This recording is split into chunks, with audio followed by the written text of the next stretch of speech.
శ్రీమాత్రే నమః. మన వైదిక జ్యోతిష్ శాస్త్రాల్లో గ్రహాల రాకుమారుడు ఎవరు అంటే బుధుడు అన్నమాట. బుధుడికి తెలివితేటలు చాలా ఉంటాయి. విచక్షణ, సంపద, వాక్కు, సుఖ సంతోషాలను ఇవ్వడానికి మూలకారకుడు. ఈ మే నెలాఖరులో బుధుడు రాశి చక్రాన్ని మరోసారి మార్చుకుంటూ ఉంటాడు. కాబట్టి మే 31వ తేదీ నుంచి బుధుడు శుక్రుడికి చెందిన వృషభ రాశిలోకి వెళ్తాడనమాట.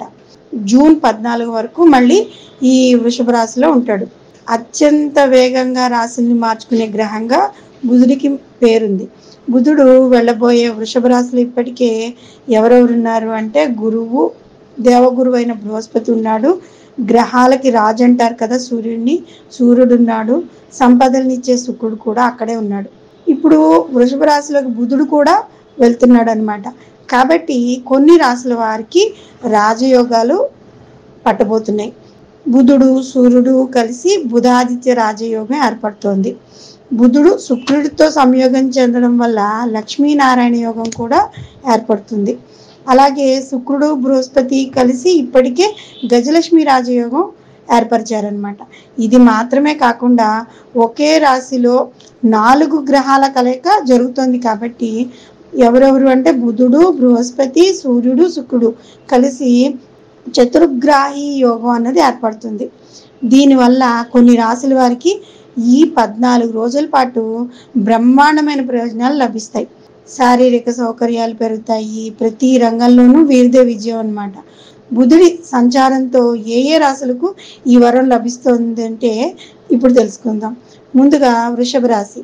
4 రాజయోగాలకు వృషభ రాశి వేదిక అవుతుంది. కాబట్టి దీని ఫలితంగా మే 31 నుంచి వృషభ రాశి జాతకులకు చతుర్గ్రాహి యోగంతో ప్రకాశిస్తారనమాట. ప్రతి పనిలో అదృష్టం వీళ్ళతోనే ఉంటుంది. వ్యాపారంలో లాభాలు ఉంటాయి. నూతన ఆదాయ మార్గాలు ఏర్పడతాయి. సంపద పెరుగుతుంది. మంచి ప్యాకేజీతో కొత్త జాబ్ ఆఫర్ కూడా వస్తుంది. ప్రభుత్వ ఉద్యోగాలకు పదోన్నతులు కూడా లభిస్తాయి. ఇంకా రెండో వాళ్ళు కన్యారాశి వాళ్ళు.